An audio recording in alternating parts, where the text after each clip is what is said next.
snack that doesn't come in a package and isn't bought in bulk at a store somewhere, have we got an option for you today here at Harvest Market. Emily Dupuy, registered dietitian, joins me, and I love when your recipes literally list the ingredients in the name of the recipe. Yes. And you've done that today. I have. It is a apple cinnamon oat cake, and that's exactly what we're doing. So this is not only delicious, not only healthy, but it's super fast and really adaptable, and kids and adults love this. And this is something you can, in theory, make in advance and have ready for the whole week, or is it something Absolutely. that you have to do time by time? No, so we're going to fill up this whole entire cupcake tin with these oat cakes, and this can feed you all week long. And what do you, again, you name most of them in the name of the recipe. We have oats. So we have oats. So one thing that does take a little bit of time, we're going to soak these oats in some milk. Use any milk that you have in your fridge. You can use 1%, 2%, skim, whole milk. As long as it hasn't gone bad already, right? Exactly, okay. yes. I like to actually use almond milk. I think it has a really yummy flavor and it goes really well with the oats, but again, use whatever you like. So this is actually going to soak overnight or 8 hours, and this is the longest part of the process. So you want to make sure that you use old-fashioned oats rather than the quick cooking. Those can get really gummy. So old-fashioned oats, just regular oats you want to use. I was going to ask if that was a worry to make them too soggy like cereal. You let it sit in milk for too long and then it's just no good anymore. Yep, so just use the regular. So this is what it's going to look like when it's all said and done. So you can see that it's kind of mushy, and this is the base of our oat cakes. This is basically baked oatmeal. That's essentially what it is. Okay, easy enough. Yeah, so we just have a few ingredients. This is all that's going in here. Wow. So we can put all of our liquid stuff together. Now, I am not a baker at all. I will admit it. I'm a cook. I'm not a baker. But that's surprising, actually. Yes. You think you'd be really good at both. Well, you know, baking is a science. And so I like this recipe because it's really, really hard to mess up. And so you have your liquid ingredients. This is just going to be some vanilla extract. We have some maple syrup for sweetness. Now, remember that real maple syrup isn't pancake syrup.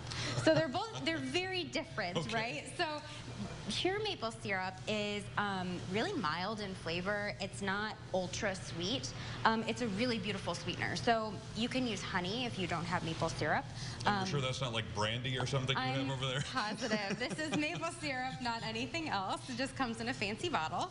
And then we have some vanilla extract, a little bit of canola oil. In here are dry ingredients. So we have some baking powder, cinnamon, and a little bit of salt. And then we're going to put 1 egg in here. So this is just, woo, hello. Look out, juicy egg. Sure.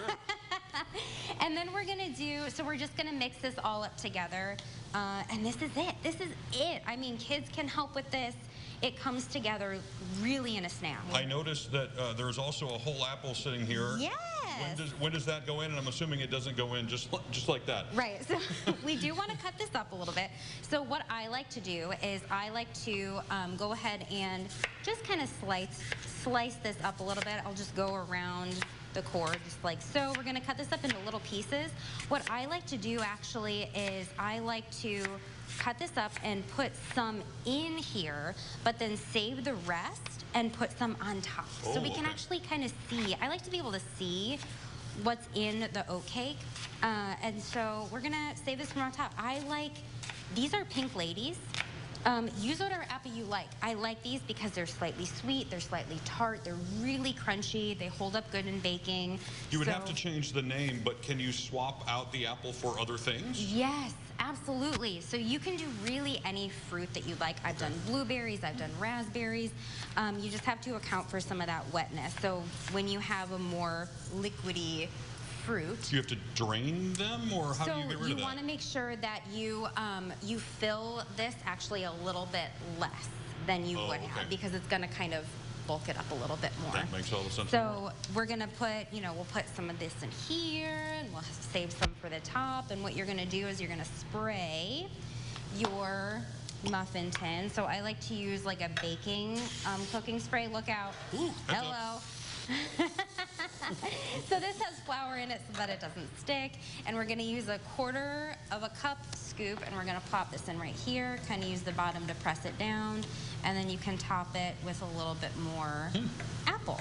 All right, and then that goes in the oven? That goes in the oven, 400 degrees for about 15 minutes. All right, well, That's we are going to check out what those finished oat cakes taste like here in just a few minutes. If you would like the recipe so you can make these on your own at home, we'll connect you with all of those details at CILiving.tv.